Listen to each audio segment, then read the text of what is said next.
What's going on, everybody, and welcome to another episode of the Other Side of the Firewall podcast. We talk about the latest and greatest in cybersecurity news, as well as we highlight those movers and shakers and glass ceiling breakers, those people of color who've made it to the other side of the proverbial firewall. My name is Ryan Williams, and as always, I'm joined by Shannon Tynes. What's up? What's up? And Levon cannot make it to this episode, but he will be back next week. So definitely tune in to yesterday's episode where we talk about some dark web dealings with the Department of Justice shutting things down.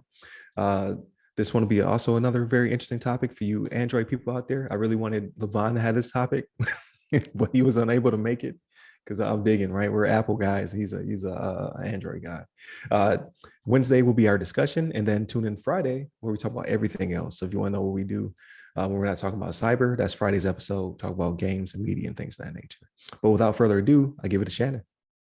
So I just want to put this out there, right? Just when I think about going back, like to Android, something like this comes out, right? Yeah, man. Don't trust them. Dang, man, I got nowhere to turn. You know what I mean? Like, is Windows still making phones now? Like, get a Windows phone or something. You know what I mean? Oof. But actually, I know. But this article is actually from PhoneArena.com by Marian Slavov, and it's titled, excuse me, "Delete these fake Android apps right now before they steal your money." So what was happening was cybersecurity software company Avast, A-V-A-S-T, reported a scam campaign that's been running for several months called Ultima SMS, and it's fake apps that are distributed through SMS to unsuspecting victims, right?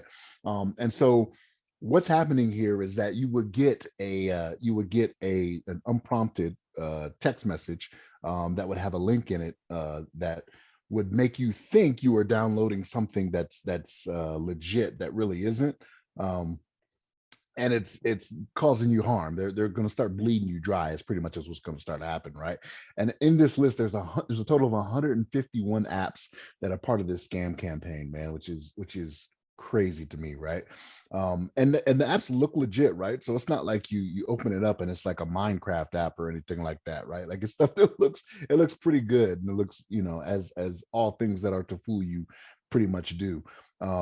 But what ends up happening is you download and install it, and it starts collecting your phone's information, right? Your location, your IMEI, the country you're in, ask you for all this information that you wouldn't think would be needed, you know what I mean, that you don't normally enter when you do some of these apps, like your phone number, right, email address, you know what I mean? And what ends up happening is apparently this service can cost as much as $40 a month. Now, I don't know about y'all out there, right? Maybe I'm just cheap, but if something ain't free for me to use, like I'm not paying for anything, right? Like I'm not out there paying for any services or anything like that. Even if they have a premium version of it, right? I'm like, give me the ads. I'll take the free, you know what I mean? But that's just me out there. But apparently, like I said, this is going for as much as like $40 a month. That will be charged to you before you figure out what's going on, you know what I mean? And that's one of those things where that could be a headache too, right? Like, so I know for me, like I don't like putting my debit card out there for anything, you know what I mean? Because it's harder to get your cash back, you know what I mean, than it is to have a credit card, just put a stop on something. So but there's a lot of people out there that this can be one of those things where you start getting your checking account bled dry, you know what I mean? And it can cause some other issues that you just don't want to deal with, you know what I mean? But there's a list in the article. If for whatever reason you have downloaded any of these 151 apps, remove them immediately. Start checking on your finances, checking on your accounts, just to make sure you didn't get got. You know what I mean? But Ryan, what you think about this? Yeah, definitely always check on your accounts, because you just never know. You triggered a memory for me. So last week, my wife's debit card was compromised. They got us for like close to $500. It was 3 purchases. So they made a 209, and then something smaller. And the bank did not catch it on the reoccurring charge because it looked legit, I guess. So yeah, always check your account. Like she literally saw it the day it happened because she was balancing the budget or whatever. She was going in there, checking some stuff out. And she asked me if I made it. And she was like, no, you couldn't have made it because it's my card number. And she was like, oh, I'll be right back. gotta call the bank. And like you said, banks are slower to return your money. So thank goodness it didn't cause us any issues. But like a younger Ryan would have been sweating. A younger Ryan wouldn't have had it. So they may got me the first time. They went and got me the other 3 times. But yeah, always check your stuff out. But in this case, I going on a tangent. Yeah, you should always be wary of links, right? It's called smishing. That's when they shoot you a link from someone you typically don't know. In this case, it was from, I guess, it was associated with the app that you're paying for, which is weird. That's insult to injury. Not only are they taking your money, they're also providing you collecting tools to steal more money. So that's crazy to me.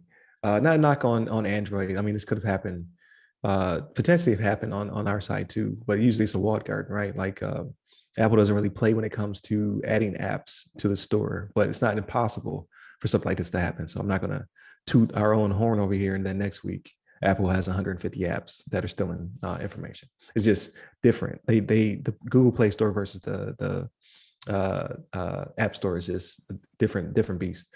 But yeah, like always be wary of links. No, don't click them. Like unless it's coming from someone you know, and even in that case, like what if they're compromised and now it's hitting up their distro list or their contacts.